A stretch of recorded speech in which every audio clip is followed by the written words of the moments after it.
ଆଜ୍ଞା ନମସ୍କାର। କଥା କ'ଣ କି ହୁଏନସାଂ ଓ ଚାଣକ୍ୟ ପରସ୍ପରର ଅଭିନ୍ନ ମିତ୍ର ହେଇଗଲେ।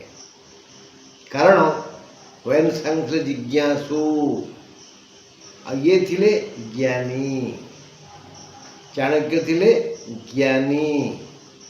ଯେଣୁ ସିଏ ଥିଲେ ଜ୍ଞାନୀ ତେଣୁ ଚାହୁଁଥିଲେ ଜଗତରେ ସମସ୍ତେ ଜ୍ଞାନ ଆଲୋକରେ ଆଲୋକିତ ହୁଅନ୍ତୁ, ସମସ୍ତେ ଜ୍ଞାନୀ ବିଦ୍ୱାନ ହୁଅନ୍ତୁ। ଏଥିପାଇଁ ସେ ଅନେକ ଶ୍ଲୋକ ଲେଖିଛନ୍ତି। ବିଶେଷ କରି ପିତାମାତାଙ୍କୁ ସତର୍କ କରାଇ ସେ ଶ୍ଲୋକ ଲେଖିଛନ୍ତି। କୋର୍ଥ ପୁତ୍ରେଣ ଜାତେନ ଯୋ नो ବିଦ୍ୱାନ ଧାର୍ମିକ। ସେ ସନ୍ତାନ, ଏଠି ପୁତ୍ର ବୋଇଲେ ସନ୍ତାନ କୁହାହେଇଛି, ପୁଅ କୁହାହେଇନି। ସେ ସନ୍ତାନ ଜନ୍ମ ନେଇ ଲାଭ କ'ଣ? ଯେଉଁ ସନ୍ତାନ ବିଦ୍ୱାନ ନୁହେଁ କି ଧାର୍ମିକ ନୁହେଁ, ସେ ପିତାମାତା ଭାଗ୍ୟବାନ ଯାହାର ସନ୍ତାନ ଧାର୍ମିକ ତଥା ବିଦ୍ୱାନ।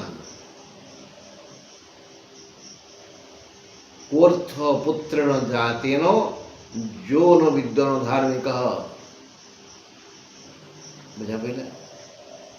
କାଣସ୍ୟ ଚକ୍ଷୁଷା କିମ୍, ଯିଏ କଣା ତା ଆଖି ଥାଇ କେତେ ନଥାଇ କେତେ। କାରଣ ଚକ୍ଷୁ ପୀଡ଼େଇବ କେବଳମ୍, ତା ଚକ୍ଷୁ ତାକୁ ନିରନ୍ତର ପୀଡ଼ା ଦେଇ ଚାଲିବ। ମୂର୍ଖ ପୁତ୍ର ନିରନ୍ତର ପିତାମାତାଙ୍କୁ ପୀଡ଼ା ଦେଇ ଚାଲିବ। ତେଣୁ ଚାଣକ୍ୟ କହିଲେ ଲାଳୟେତ୍ ପଞ୍ଚବର୍ଷାଣି। ଗେହ୍ଲା କରୁଛ ତ କର, କିନ୍ତୁ ଅପ୍ ଟୁ 5 years, 5 ବର୍ଷ ଯାଏ। ଲାଳୟେତ୍ ପଞ୍ଚବର୍ଷାଣି, 5ରୁ +10 କରିଦିଅ, କେତେ ହେଲା? 15 ବର୍ଷ ହେଲା। ଏଇ ଯେଉଁ 10 ବର୍ଷ ମାନେ ଅପ୍ ଟୁ 16 years, 5 ବର୍ଷରୁ 16 ବର୍ଷ ପର୍ଯ୍ୟନ୍ତ, ଯେଉଁ 10 ବର୍ଷ ହେଇଗଲା 15 ବର୍ଷ ଯାଏ, ତାଡ଼ୟେତ୍, ତାକୁ ଶାସନ କର, ସଂସ୍କାର ଦିଅ।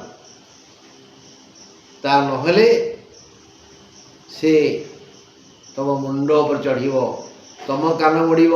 ଆଜିକାଲି ଯେଉଁ ପିତୃହତ୍ୟା କି ମାତୃହତ୍ୟା ହେଉଛି, କି ପିତାମାତାଙ୍କୁ ପିଲାମାନେ ନେଇ ସେ ବୁଢ଼ା ଆଶ୍ରମରେ, ବାର୍ଦ୍ଧକ୍ୟ ଆଶ୍ରମରେ, ବୃଦ୍ଧାଶ୍ରମରେ ଛାଡ଼ି ଦେଇ ଆସୁଛନ୍ତି ବା ଘରୁ ତଡ଼ି ଦେଉଛନ୍ତି, ତା ମୂଳ କାରଣ ଏଇ ଗେହ୍ଲା, ଶାସନର ଅଭାବ।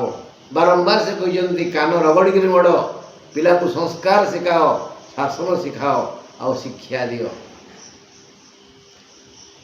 ଲାଳୟେତ୍ ପଞ୍ଚବର୍ଷାଣି, 10 ବର୍ଷାଣି ତାଡ଼ୟେତ୍।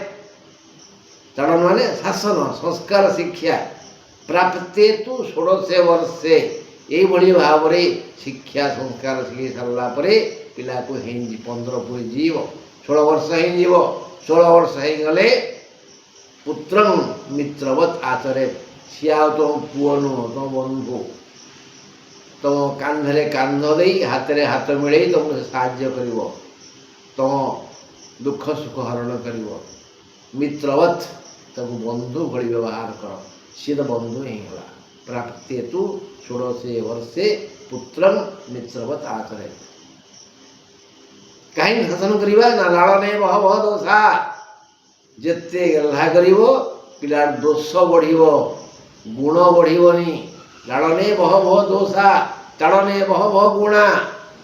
ତେଣୁ ଶାସନର ଆବଶ୍ୟକତା ଅଛି। ଶାସନ କଲେ ଗୁଣ ବଢ଼େ, ଗେହ୍ଲା କଲେ ଦୋଷ ବଢ଼େ। ଲାଳନେ ବହବହ ଦୋଷା, ତାଡ଼ନେ ବହବହ ଗୁଣା। ତସ୍ମାତ୍ ପୁତ୍ରଂ ଚ ଶିଷ୍ୟଂ ଚ। ତେଣୁ ପୁଅ ହଉ କି ଛାତ୍ର ହଉ, ସନ୍ତାନ ହଉ, ଛାତ୍ର ବି ସନ୍ତାନ। ତାଡ଼ୟେତ୍ ନ ତୁ ଲାଳୟେତ୍, ଶାସନ କର, ଗେହ୍ଲା କରନି। ତାଡ଼ୟେତ୍, ଶାସନ କରିବା ଉଚିତ, ଗେହ୍ଲା କରିବା ଅନୁଚିତ। ଅତି ବୁଦ୍ଧିଆ ଭୁଲ କାମ କରନ୍ତି। ଅତି ବୁଦ୍ଧିଆ ମାନେ ଯିଏ ନିଜକୁ ଜ୍ଞାନୀ ଭାବନ୍ତି। ଅତି ଗେହ୍ଲା କୁତା ମୁଣ୍ଡରେ ଚଢ଼େ, ଅତି ବୁଦ୍ଧିଆ ଏହାଙ୍କୁ ଗଢ଼େ। ଅତି ଗେହ୍ଲା ପୁଅ ମନ ମୋଟିଆ, ଅତି ଗେହ୍ଲା ଝିଅ ଦାଣ୍ଡରେ ଠିଆ। ଅତି ଗେହ୍ଲା କୁତା ମୁଣ୍ଡରେ ଚଢ଼େ, ଅତି ବୁଦ୍ଧିଆ ଯେ ଏହାଙ୍କୁ ଗଢ଼େ। ସଂସ୍କାର ଶାସନ ଶିଖେଇଲେ ଏଇଆ ହୁଏ। ଅତି ଗେହ୍ଲା ପୁଅ ମନ ମୋଟିଆ ଅହଙ୍କାରୀ। ଶାସନ ଛାଟ ବାଜିଥିଲେ ଅହଙ୍କାର ମନକୁ ଆସିବନି। ଆଉ ଅତି ଗେହ୍ଲା ଝିଅ ଦାଣ୍ଡରେ ଠିଆ, ଯାହାକୁ ଶାସନ ସଂସ୍କାର ନ ଦିଆହେଇଥିବ ସେ ପୁଅ ପିଲାଙ୍କ ଭଳିଆ ବାହାରେ ବୁଲିବ।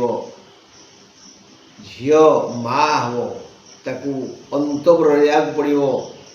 କିନ୍ତୁ ଗେହ୍ଲା କଲେ ସେ ଆଉ ଭିତରେ ରହିବନି, ବାହାରକୁ ପଳାଇ ଆସିବ। ଫଳ ଯାହା ହେବ ଜାଣିପାରୁଥିବେ। ସେମିତି କୁକୁର ସେ କୁକୁର ଆରମ୍ଭରୁ କୁ ଲେଖା ହେଇଛି। ଆଜିକାଲି ବହୁତ ଲୋକ, ଆଗେ ବିଦେଶ ସଂସ୍କୃତି ଥିଲା କୁକୁରକୁ ପୋଷିବା, ଖାଇବାକୁ ଦେବା, କିନ୍ତୁ ବର୍ତ୍ତମାନ ଘରେ ଘରେ କୁକୁରକୁ ଖାଉଛନ୍ତି। କାରଣ କିଛି ବ୍ୟବସାୟୀ ଏଇ ବିଭିନ୍ନ ମାଧ୍ୟମରେ କହୁଛନ୍ତି କୁକୁରକୁ ଦିଅ ବେ, ଖାଇବାକୁ ଦିଅ, ଗ୍ରହ ଶାନ୍ତି ହେଇଯିବ, ପିଲାଙ୍କର ମଙ୍ଗଳ ହେବ।